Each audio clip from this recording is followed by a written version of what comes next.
Hey guys, what's up? Welcome to my channel.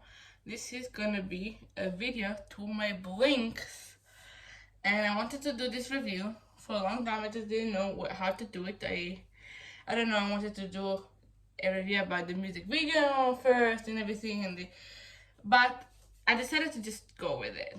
Why is this person here with me? Because he's pink and I have black eye. Let's get into this video and we'll talk about the track list, the 8 songs, and in conclusion what I think I like about it, what I don't like about it. Like generally I'm a big Blink, okay? Big Blink, and so I waited for this and I do have opinion. So let's get it. Let's start with Pink Venom, which is the pre-release, which is like a kind of like a title track, but not really a title track. Let's say it's like a promotional single, and I'm paralleling to like a Western way of doing things. But okay, when I first heard it, I was not into it that much. I was like, what is this? I was not loving it because I just don't know. I felt underwhelmed. But I do, like, I heard it and I loved Jenny opening part. Everything about it, so amazing. And everything leading up to the chorus. The chorus, I was like, I don't know. And then the rap of Lisa and Jenny there in with that beat that comes out and after the chorus is not the beat, the thing that is like very like hip hop from like 90s and comes into the video. And that part is like my favorite part and one of my favorite parts they ever like did, like rap parts they ever did in Blackpink, and seriously so good. And like the reason I love the rappers and they came through and the beat is so thick, and then the rest of the song is also good, but like again this chorus I needed to get used to it, honestly. And I got used to it. At this point I really liked the song, but back then I have to say I didn't like it, but now I can say that this is one of the most like different songs, and people can't say anymore they have a formula or like because they did follow a formula but they changed completely how they usually go. I can tell you that at a Blink, like the formula that works in my opinion, and they took it and changed it and alternate it to make it work. Like this worked. The ending is like the ending is a little bit abrupt, but I'm not have too much problem with it. I think this is a very hip hop song, and so I really like it. I really like the rap and everything. The rap is amazing, and that Pink Venom part is so addicting. Like at this point, I'm in love with it. Like it's very hot. So anyway, so I think it's very different in the discovery. So I appreciate this song right now. Like yeah. Now let's go to Shutdown. Shutdown from the get-go, like I knew beforehand that it would be like incorporated some in the classical music stuff. I've read about it because again I'm a Blink, I know stuff before I get into Blackpink content. But immediately from the get-go, I loved it. Everything about it. This is one of my favorite tracks by them, and like my favorite songs by them in general. Now, the song is amazing. I just love how it goes. I love the classical instrument of it and the rapping, like the hip hop and the classical. It just so Blackpink, honestly. And it feels so Blackpink, but it's so different from them, like so different. If Pink Venom is different, I think this is even more different. The drop is so not a drop. The chorus is not typical, and I love it. It's so catchy, and the dance is also cool. I really love the dance. Like I didn't love the dance for Pink Venom. Like I think it's too simple, but appropriate for TikTok. But I think this song, I like the dance better with the camera angles that I saw in the dance practice. It's very good. And so I really like this song. I really like all the references in the video and everything like that. It just brings memory for me because I'm a Blink since a long ago. I'm a Blink since I killed this love. So like I know, I'm kind of a new Blink, but not really. But anyway, I really love this song. I think it's like so new. I think it's so catchy. I think the classical instrument is so addicting and alluring. And yeah, that's it with that one. Let's go to the next one. The next one is Type of Girl, right? Type of Girl, and I'm gonna talk about it and then okay. So Type of Girl, I really like it. I think it's very fitting for Blackpink. It's a song that feels like Blackpink. Like it feels like a See You Later. It feels like a little Pretty Savage, and like it fits. It fits the sound, but it's still different in sound. It doesn't sound like the other song. I'm just saying, it fits the vibe. It feels like something that Teddy would do. And I love the lyrics. It's so savage. The way they're talking about how everybody type and these lyrics in this song are absolutely bangers. I actually really like this song, and the sound of it is like very hip hoppy, and I really love the attitude in it. I think no one can put attitude like they do. Like Girl Crush, they are like basically the formula of Girl Crush. Honestly, like the other girls that do that, but no one does it as good as they do and succeed with it as good as they do. And this one is like a song is like the example, the sheer example of who they are and like what this song represents Blackpink so much. This is one of the songs I will point out when I say like this is Blackpink in the essence. Type of girl, like Type of Girl, Pretty Savage, like songs like that, like See You Later, but like the songs that for me represent them. The songs that like have pretty but savage lyrics, and like yeah, that's what I love about the songs. I'm going to continue my review for the Born Pink album, and so let's continue. The next song is Yeah Yeah Yeah, which is the fourth track in the album, and I love the song. It's very Pink side out of them, and you can tell Teddy didn't produce the song. I love Teddy produced song, but it's nice to have a break from him so I can appreciate his music more.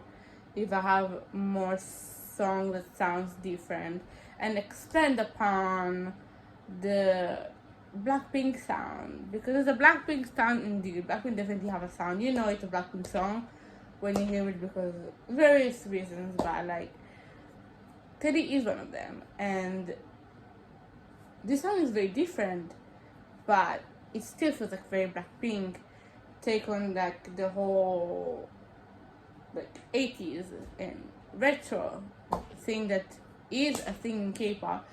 They're not the first thing to do, the first group to do it, and that's like my only criticism towards this is that this trend existed. So I'm glad they didn't go for it for like a tie track or something, because this is a trend that is already done and done, like too done, like but it's okay that they explore it in an album because that expand upon the sound, and it's not a tire track, so it's not like what they try to do, you know. They're not trying to go on the trend, but like they are going with it. It is important to follow a trend, right? Like, but I think they did do a spin of it on it and took it their own way.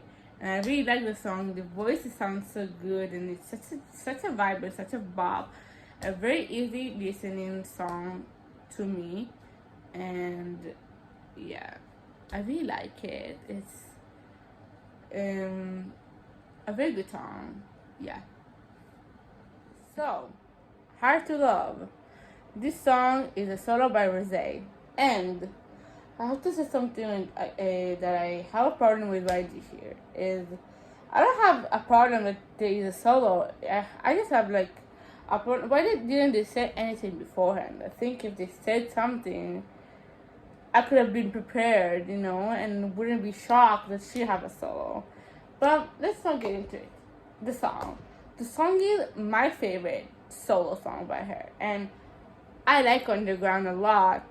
I like the messages on the ground better than this song, but I like the sound and the messages as well. But like I like the sound of this song better, way better. Like I like the message of on the ground better, but the sound is okay. Like, but this sound is like perfect, perfect for Rose. It's just so good.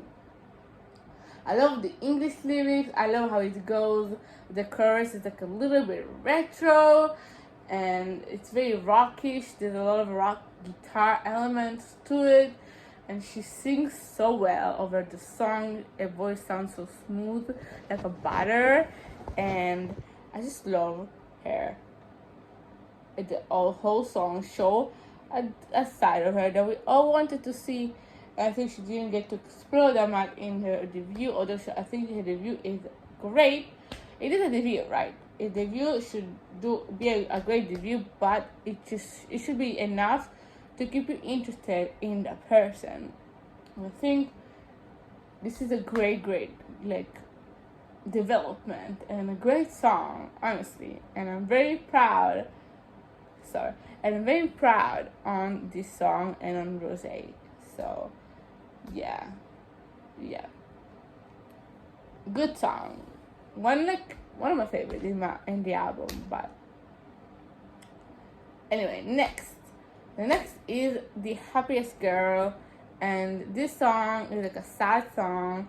One of the only like ballads per se that they have in the whole discography, and it's very explicit with the lyrics. If you really search for the lyrics, it includes like drugs and drinking, and it's not cursing, I don't think, but it's heavy topics, and so I warn you with that.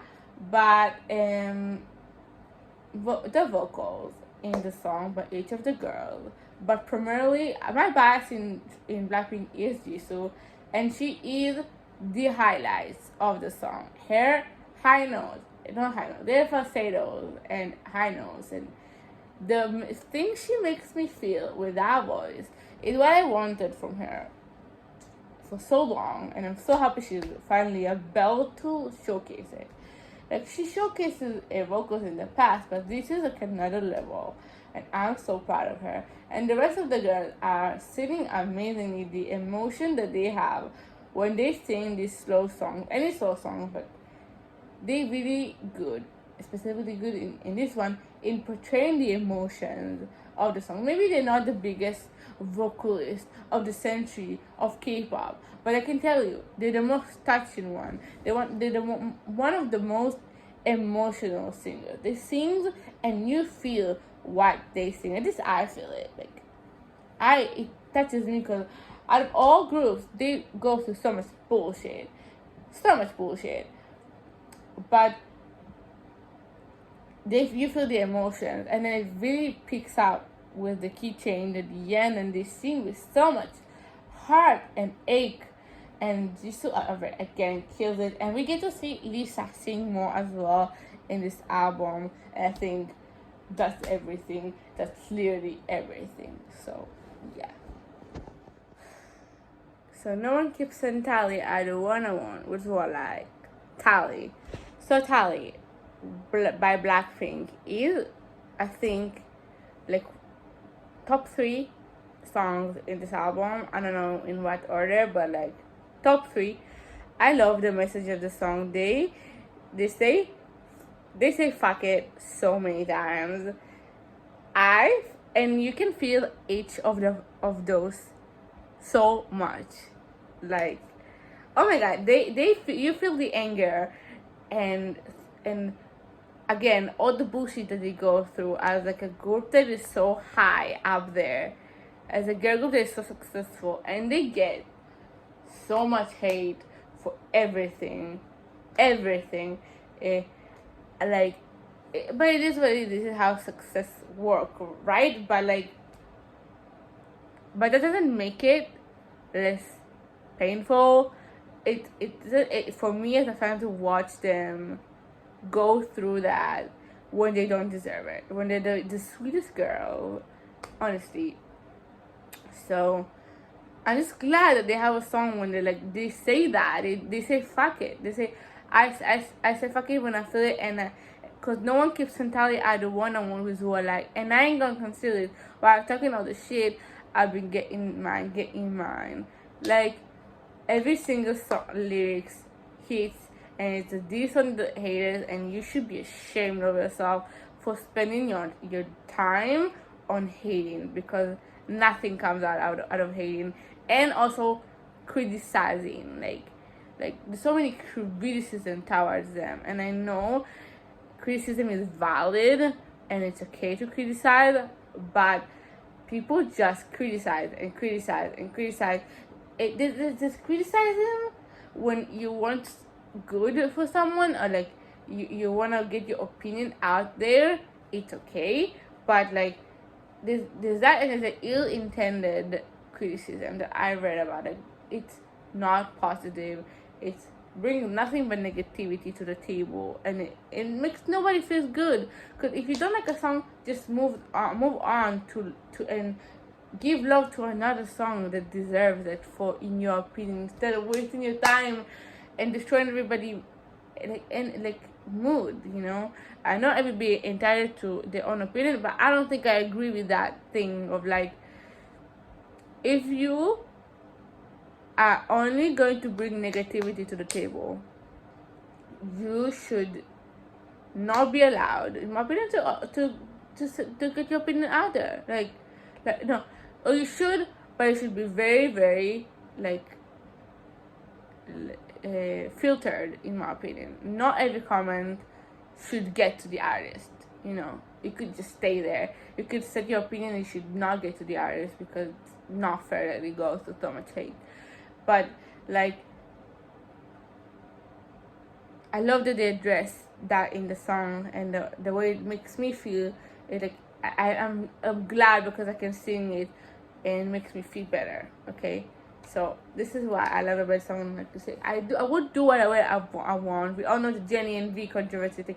She would do whatever the fuck she want, and that's it. Like, this song tells you that, and so I love the song. I love its sound. It's so savage, and those are the reasons I love it so much.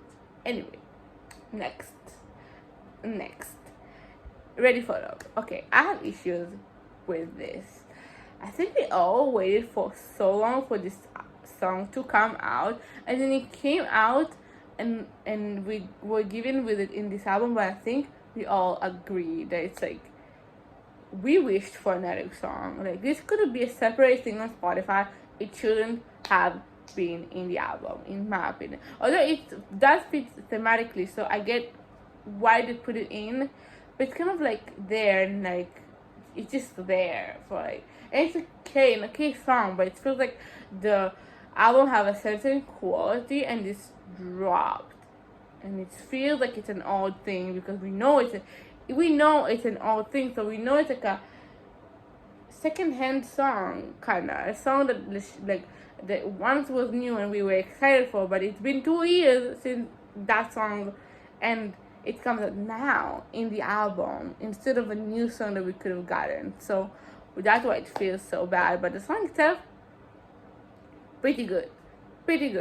I do like the song. It's a very cute song. It's not bad, but it is my least favorite in the album for sure. It's just quality less good, and it makes sense because it's for PUBG. It's old. There's a feeling around the song that it's old and it's used already, and so to put it on the album is a bit why. But like, overall, I have not much to say about the song. The bridge, I do like the bridge a lot. The Rose Jisoo part, I do like a lot. But that's basically it about the album.